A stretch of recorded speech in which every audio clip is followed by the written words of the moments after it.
Good evening, folks. Heath here. Today is April 1st, and unfortunately, this is not an April Fool's prank.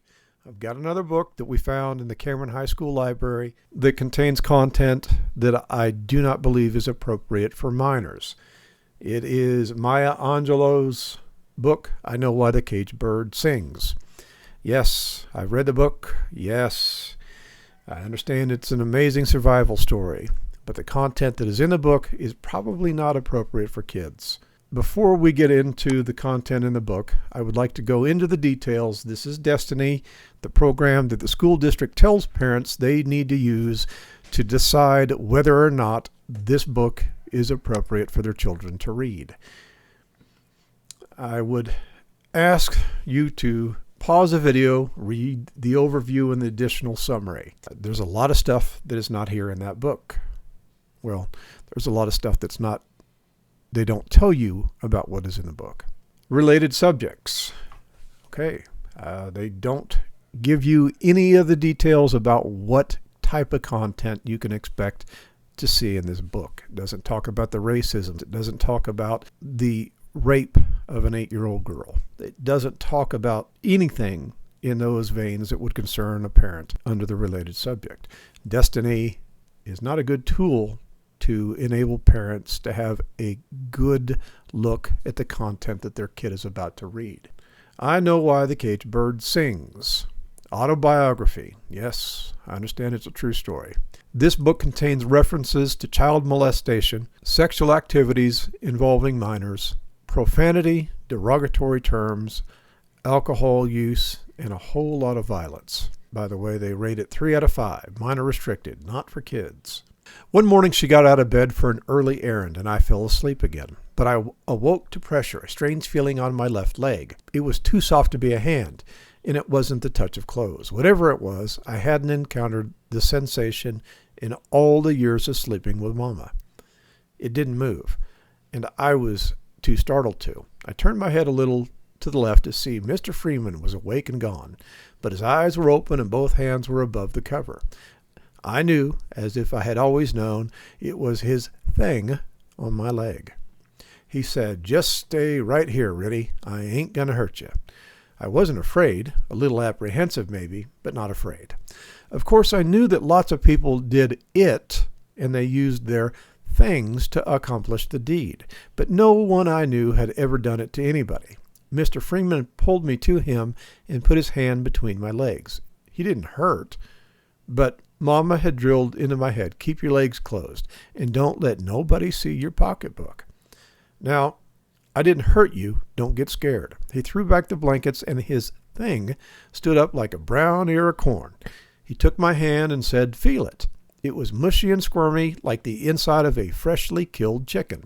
Then he dragged me on top of his chest with his left arm, and his right hand was moving so fast and his heart was beating so hard that I was afraid that he would die.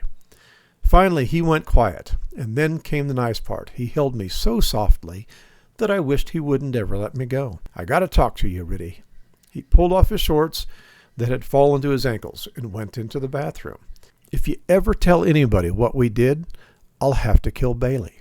He was sitting in the big chair by the radio. "Ritty, come here." I didn't think about the holding time until I got close to him. His pants were open, and his thing was standing out of his breeches by itself. "No, sir, Mr. Freeman." I started to back away. I didn't want to touch that mushy hard thing again, and I didn't need him to hold me anymore. He grabbed my arm and pulled me between his legs. His face was still and looked kind, but he didn't smile or blink his eyes. He did nothing except reach his left hand around to turn on the radio without even looking at it. Over the noise of music and static, he said, "Now, this ain't going to hurt you much. You liked it before, didn't you?" She's 8, folks. This man is doing this to an 8-year-old. I didn't want to admit that I had in fact liked his holding me, or that I had liked his smell or the hard heart beating, so I said nothing. And his face became like the face of one of those mean natives the Phantom was always having to beat up. His legs were squeezing my waist. "Pull down your drawers." I hesitated for 2 reasons. He was holding me too tight to move, and I was sure that any minute my mother or Bailey, the Green Hornet, would bust in the door and save me. We was just playing before. He released me enough to snatch down my bloomers, and then he dragged me closer to him. Turning the radio up loud, too loud, he said, "If you scream, I'm going to kill you. And if you tell, I'm going to kill Bailey." I could tell he meant what he said. I couldn't understand why he wanted to kill my brother. Neither of us had done anything to him. And then there was a pain, a breaking and entering when even the senses are torn apart. The act of rape on an 8-year-old body is a matter of the needle giving because the camel can't.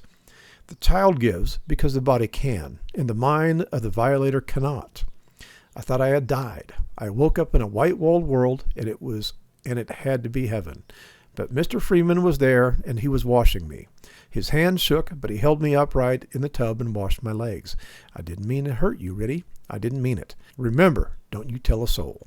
I had started to burn between my legs more than the time I'd wasted Sloane's liniment on myself. My legs throbbed, or rather the inside of my thighs throbbed, with the same force that Mr. Freeman's heart had beaten. This book is currently available in the high school library. It doesn't yet have any type of a restriction on it. Kids can walk in there, pick up this content, and they can read about it. Children can read about the rape of an 8-year-old girl that is so painful that she blacks out from it. What is the curriculum objective of that material? What literary value is language that is this descriptive for a child? I get it. This is a true story. This woman should have the right to tell her story. I don't know that children should be reading this. What is the plan of the Cameron School District and the Board of Education to find the rest of the books that are like this? I find one of these every week that I look for them. If I can find them from the outside, why can't the school district find them in their own library? The majority of these books are not in the towns that surround Cameron. Hamilton, Maysville, Osborne, Stewartsville. They don't have these books in the numbers that Cameron does. If they can weed out these books, why can't the Cameron School District do it as well? This is not appropriate for kids. I believe that we have a responsibility, a duty, and a moral obligation to protect our children from sexually explicit content like this. Vulgar content that is harmful to kids. This is not helping children. This is hurting them. Why is it on our school?